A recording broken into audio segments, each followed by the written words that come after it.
Businessman Opinion.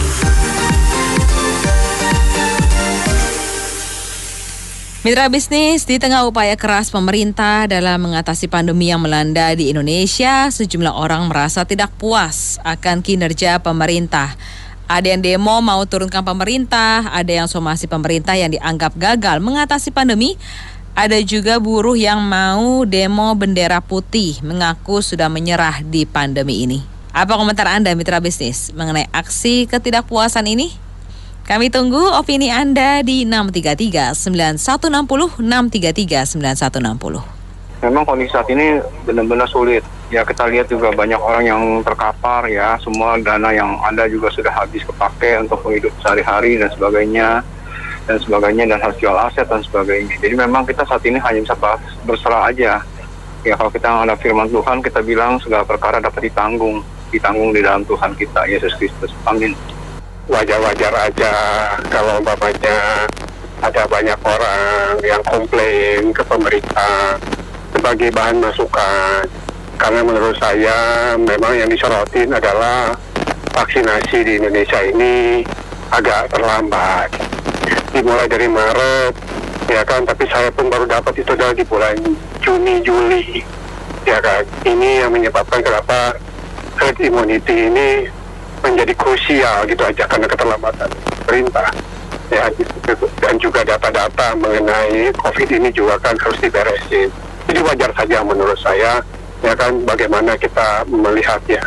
Ya, terima kasih. Negara-negara manapun di dunia pasti ada pro dan kontra antar publiknya, antar pendukungnya, antar rakyat yang dipimpinnya. Jadi artinya tidak mungkin merupakan satu totalitas, satu negara dipimpin oleh presiden yang betul-betul didukung 100% oleh presiden yang sekarang berkuasa dimanapun negara. Begitu juga di Indonesia. Jadi aja banyak orang yang pro dan kontra, ada yang setuju dan tidak. Cuma kita harus perhatikan, ini wabah COVID-19 ini bukan pekerjaan yang mudah, harus betul-betul serius dijalankan dengan menggunakan 3M, 5M, bahkan ada yang mencanangkan kembali 6M, yaitu terakhir tambahan melakukan vaksinasi secara serentak. Cuma memang di antara ketimpangan ini banyak kekurangan di tangan pemerintah kita, karena di samping bantuan sosial yang telah diberikan, juga banyak kekurangan seperti pengusaha restoran, pengusaha hotel yang mengibarkan bendera putih tanda menyerah atas implementasi rupiah yang tidak bisa diakomodasikan untuk pembayaran karyawan. Jadi ini memang betul-betul dilema buat pemerintah sekarang. Cuma saya kira kalau ingin melegitimasi untuk menjatuhkan atau melengsarkan kayaknya kurang tepat. Siapapun presiden yang akan terpilih nantinya belum tentu bisa akan menguasai keadaan seperti ini. Cuma perlu pikiran yang logis, karena yang penting adalah kesehatan, prokes, protokol kesehatan dan protokol ekonomi itu berjalan dengan baik dan seimbang, satu sinergi. Ini bukan pekerjaan yang mudah, jelas. Jadi sementara saya pikir harus berpikir waras dalam kondisi sekarang, bukan caranya untuk melengsarkan, tapi terus menjadikan satu totalitas atau kesatuan untuk menyelesaikan COVID-19 ini hingga selesai, karena ini bukan wabah yang tidak serius, tapi serius harus ditangani. Di samping pengejauhan tahan terhadap ekonomi, sosial, dan politik yang terus-menerus akan tidak selesai kalau kesehatan ini, wabah ini tidak selesai. Saya kira demikian. Negara kita kan negara demokrasi, semua orang bisa komplain di sosmed, jadi ya wajar aja gitu. Cuman ya setiap manusia harus menyadari selama kita hidup pasti itu tantangan ada, walaupun tantangan kita kan berbeda-beda. Seyogyanya itu koreksi diri kita yang memperbaiki diri, jangan kita sukanya meminta, menyalahkan orang lain, tapi salahkan diri kita kalau kita nggak sukses. Terima kasih. Lamban ya, dan antisipasi gitu. Tes tracing itu mahal loh itu. Kalau misalnya udah swab gitu, misalnya masih positif, itu bisa berapa kali, ada yang sampai 13 kali. Jadi menurut saya nggak semua orang itu mau tes sampai seperti itu. Ya udah itu dari obat juga. Kemarin kan di apotek masih angka gitu ya. Jadi antisipasinya udah itu, sosialisasinya juga kurang. Jadi menurut saya lambat gitu loh. Jadi harus nunggu sampai orangnya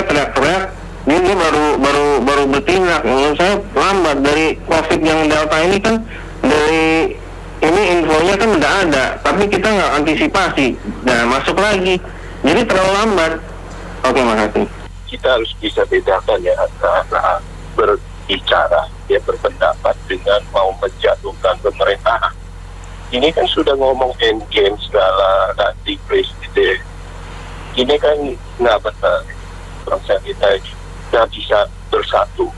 Itu di dalamnya sudah memang dipecah belah, karena sudah menganut demokrasi liberal kayak syarat begitu. Kita lihat, mengerjakan sesuatu aja, Amerika itu membangun satu proyek jalan tol atau apa aja itu puluhan tahun, karena ribut. Nanti oposisinya nggak bisa begini-begini. Lihat Cina, ini bukan mau saya bilang apa sistem di Cina paling bagus ya, tapi efektivitasnya loh. Kita ini nanti ujung-ujung cuma bolak-balik nggak ada hasil.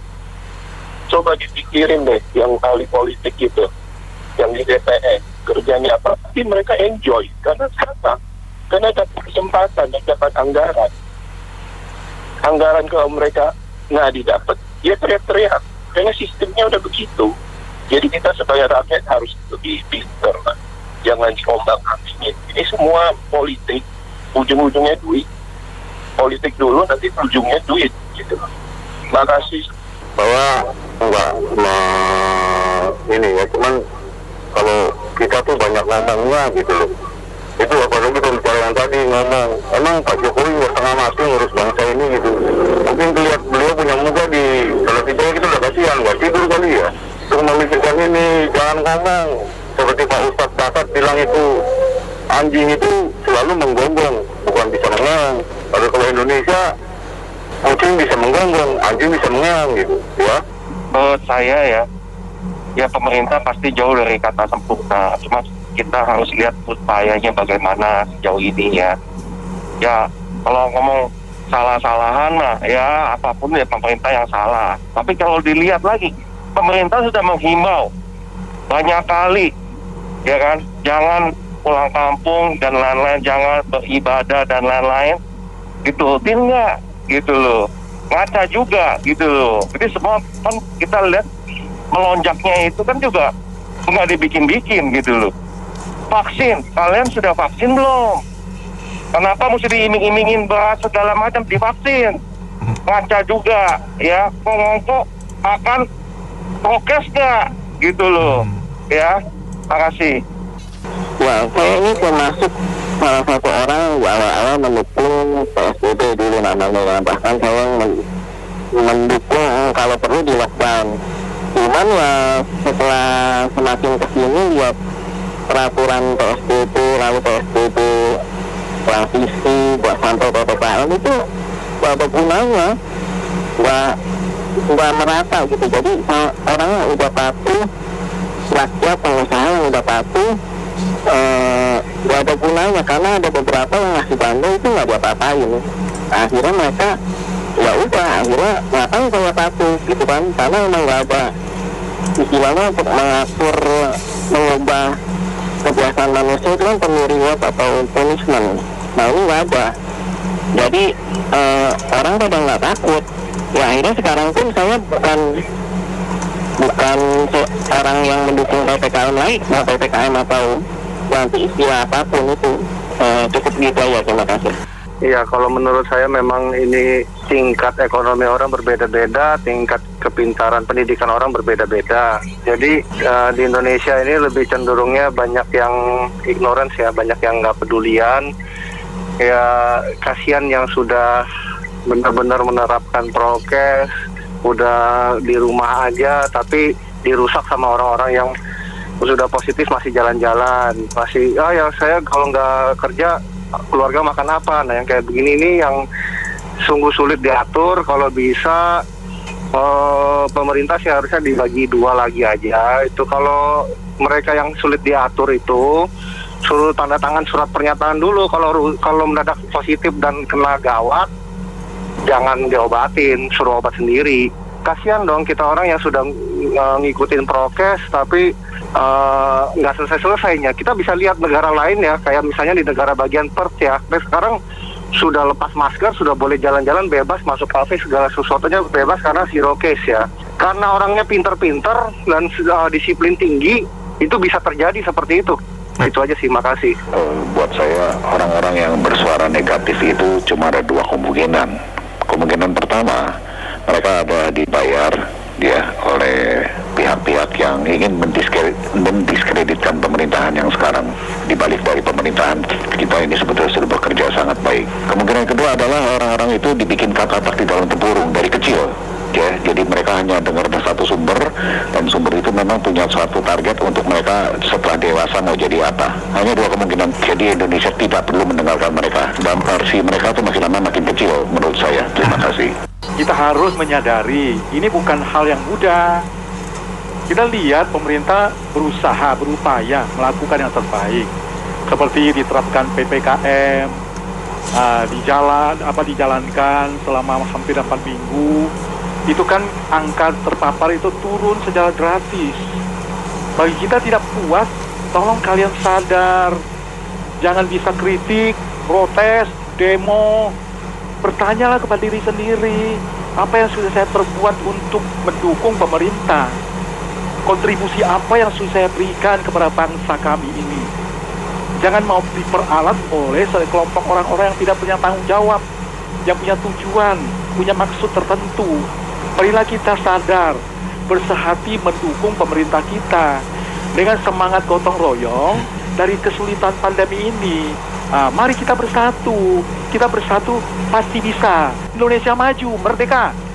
Protes itu boleh, asal memberikan solusi. Kalau cuma protes doang, akeh tunggale, ya jangan dengerin itu orang kayak gitu. Situasi seperti saat ini memang tidak mudah. Hidup lebih berat dari sebelumnya. Namun harus disadari, mengeluh, apalagi marah-marah, demo, tidak membuat situasi tambah baik. Lebih baik, pikirkanlah apa yang bisa dilakukan, belajarlah apa yang bisa membuat lebih baik.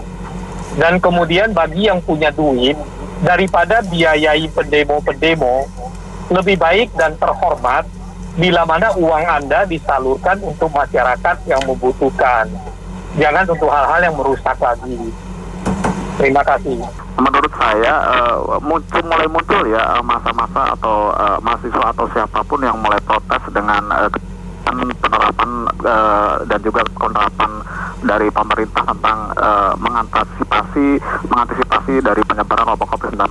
Gejala-gejala itu memang mulai muncul di masyarakat dan di kalangan mahasiswa. Ya mungkin karena kinerja pemerintah masih dirasa kurang bagi mereka dalam mengatasi penyebaran wabah COVID-19 ini, di mana dari pertama mula awal sejarahnya itu kan sudah dianggap terlambat ya waktu ada PSBB 1-2, sedangkan virusnya sudah masuk ke wilayah Indonesia dan sudah mulai menyebar, dan penegakan hukum atau penegakan protokol kesehatan juga masih dinilai kurang adil atau masih pilih kasih atau tebang pilih, sehingga masyarakat contohnya juga banyak memperhatikan misalnya ada pejabat negara, pejabat tinggi negara, misalnya gubernur di Jatim itu melanggar protokol kesehatan, dan juga waktu pilkada itu anak dan menantunya presiden kemungkinan juga melanggar protokol kesehatan, tapi tidak didenda atau dihukum, kemungkinan yang sama dengan rakyat biasa ya, hanya ditegur saja. Sedangkan kalau rakyat biasa seperti tukang bubur di daerah Tasikmalaya itu didenda 5 juta, tapi lebih memilih kurungan ya, pidana penjara kurungan, sehingga ketidakadilan itulah yang membuat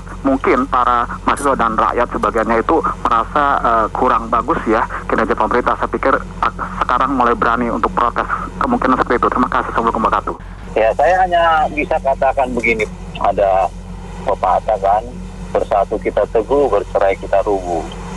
Nah, keadaan pandemi sekarang mendunia dan gawat begitu genting, kita masih terbelah-belah gitu, bukannya bersatu. Jadi kalau saya berpikir ada orang yang mau demo, ada yang mau jatuhkan presiden, ini apa alasannya gitu loh. Situasi ini kan bukan karena kesalahan presiden, pandemi kan itu alami, itu kehendak Tuhan juga kan. Jadi marilah kita berpikiran waras, jangan saling menyalahkan. Kalau begini terus kita hancur kita ini. Kemarin pemerintah mau ketat, ekonomi susah. Nah sekarang diketatkan. Nah sekarang bagaimana? Ada lagi alasannya kan, pemerintah gagal gitu. Jadi nggak ada yang benar kerjaan pemerintah itu. Mari, jadi saya bilang bagi orang-orang yang tidak puas, Ya berkaca dirilah, kamu sudah lakukan apa sih dalam menghadapi pandemi ini gitu loh. Apa kamu sendiri sudah sadar gitu. Jadi mari kita taatilah pemerintah, itu aja. Terima kasih. Jadi putusan negara, pemimpin negara dimanapun, bukan di Indonesia saja, di dunia pun pasti ada pro dan kontra. Ada rakyat yang setuju, ada rakyat yang kurang setuju atau antipati. Itu di semua lini pimpinan, di departemen, di sekolahan atau di kantor-kantor pun pasti begitu. Cuma jadi masalah, ini bukan momen yang tepat untuk menjatuhkan seorang pemimpin negara pada saat keadaan kondisi negara mengalami pandemi. Karena pandemi ini kan bukan hanya di Indonesia saja, pandemi ini pun di seluruh dunia, di belahan dunia. Jadi harusnya rakyat bersatu padu, apalagi Indonesia dalam kerangka NKRI, eskalasi Negara Kesatuan Republik Indonesia, untuk saling bahu-membahu menciptakan totalitas negara kesatuan yang bisa mempercepat situasi untuk memutus mata rantai COVID-19 ini dengan keseriusan bahwa corona itu ada dan harus segera ditangani dengan menggunakan ya 3M, 5M atau 6M sekarang, meningkatkan penggunaan vaksin di berbagai pelosok. Nah, memang efeknya kalau saya pelajari memang prokes yang dijalankan, protokol kesehatan dan protokol ekonomi itu harus berbarengan untuk bisa meningkatkan sinergi yang baik. Tapi kenyataannya kan seringkali terkendala karena PPKM sendiri kan berkaitan dengan jam waktu, prosedur pemakaian, orang harus berwira swasta, jam sekian harus tutup. Nah ini mengurangi daya penghasilan atau income mereka, jadi mereka mengibarkan bendera putih. Nah ini perlu perhatian pemerintah kita yang telah memberikan sedemikian banyak juga kontribusi sumbangan agar tepat sasaran, nyatanya sebagian juga tidak tepat. Nah ini menjadi keseriusan pemerintah juga untuk bisa menangani. Tapi menurut saya kalau untuk menggantikan suksesi kepemimpinan itu tidak tepat pada saat ini. Saya kira demikian. Ini pemerintah udah setengah mati, udah berjuang, bekerja setengah mati, rakyat harusnya mendukung. Nah ini yang nggak puas kan DL, dia lagi, orangnya itu juga, itu nggak kerja apa-apa, bisa cuma ngomong aja. Apalagi yang mau demo segala itu, aduh ampun deh, biar mikir itu, harusnya kita kompak. Ini adalah musuh kita bersama. Terima kasih. Mengenai tadi ada mau demo mengenai protes dari upaya pemerintah tidak puas dan bendera putih buruh. Nah ini saya mau mengomentari pertama mengenai demo yang orang tidak puas itu sebenarnya dia tidak berkaca pada diri sendiri, bahwa dia dengan mau berdemo sebenarnya dia ikut menyumbangkan pandemi ini semakin lama, karena itu bukannya jalan keluar ya. Seharusnya dia memberikan contoh ya, bukan berdemo tetapi ikut tim relawan atau ikut ya setidak-tidaknya di rumah saja gitu loh. Karena apa? Karena pandemi ini sekali lagi kalau menurut saya ini adalah penyakit yang perilaku gitu loh. Up and down. Bahkan saya menyamai dengan panu, jamur. Jadi ketika sistem imun kita lemah, maka dia akan keluar sendiri gitu. Maka bagaimana cara? Upaya pemerintah udah bagus banget. Bahkan terakhir saya lihat ada telemedicine ya gratis, bahkan ditambahkan vitamin. Itu yang paling menentukan bagaimana mengatasi pandemi ini.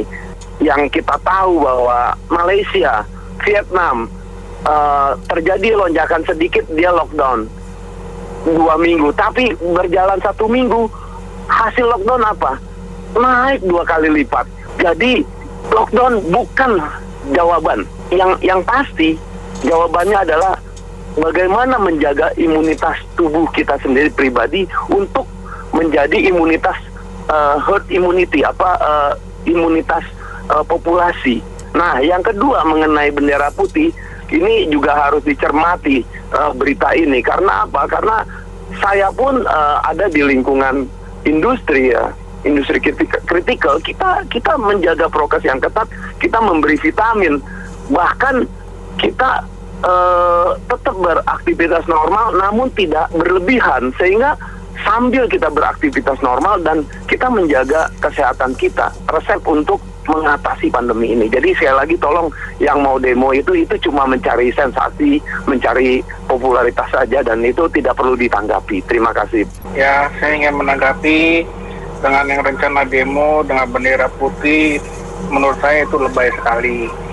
Yang paling terdampak sebenarnya itu adalah masyarakat dan juga pengusaha di dalamnya. Kalau mereka demo, apa yang mau dicapai dengan itu? Pengusaha juga sudah cukup dibebani dengan nggak bisa berusaha seperti ini. Buruh, pekerja masih kemungkinan bisa dapat gaji walaupun dipotong. Terus juga untuk yang somasi, terus bendera putih, itu cuman abstraksi politik saja. Kalau menurut saya sih, mereka yang tidak puas itu bisa dibilang ya itu hak mereka, dan mereka kata gini ya, kepuasan itu ada relatif gitu loh, bagi setiap orang belum tentu sama gitu kan. Nah, ada yang bilang saya puas di titik A, ada yang bilang saya belum puas di titik A ini, harus ke B. Jadi menurut saya ketidakpuasan itu terhadap pemerintah itu relatif, tapi kita balik lagi seberapa kuat sih, seberapa hebatnya sih pemerintah kita gitu loh, dalam arti kata sudah mengayomi masyarakat yang ada saat ini gitu loh, ya kan. Ketidakpuasan itu juga bisa dibilang ya tadi ya kemana-mana gitu loh, mau somasi lah, mau nurunin pemerintahan yang inilah, yang itulah. Menurut saya siapapun penggantinya juga ke depan juga dalam kondisi seperti ini pasti juga akan bilang ya kondisinya pada alasannya COVID. Nah, semua pasti jawabannya begitu. Yang ketiga, pemerintah negara hampir dalam kondisi yang sama gitu loh, nggak ada yang nggak suffering. Ya, yang tempat apapun di tempatnya saya pasti suffering gitu loh. Contohnya dia bilang sudah pada landai, naik lah, ya kan, di berita itu sudah ada. Jadi menurut saya sebenarnya ini rasanya ada isu politik juga di dalam masalah COVID ini, tapi disadurkan dengan masalah COVID gitu loh. Itu menurut saya sih. Jadi ketidakpuasan itu menurut saya ayolah itu stop dulu sama-sama. Semua hal sudah pada berkorban gitu kan, masyarakat di Indonesia ini. Jangan coba nyinyir terus deh gitu loh, bangun opini positif lah gitu loh buat Indonesia. Baik, terima kasih dan semua mitra bisnis yang sudah bergabung dalam Businessman Opinion. Saya Anita Wijaya.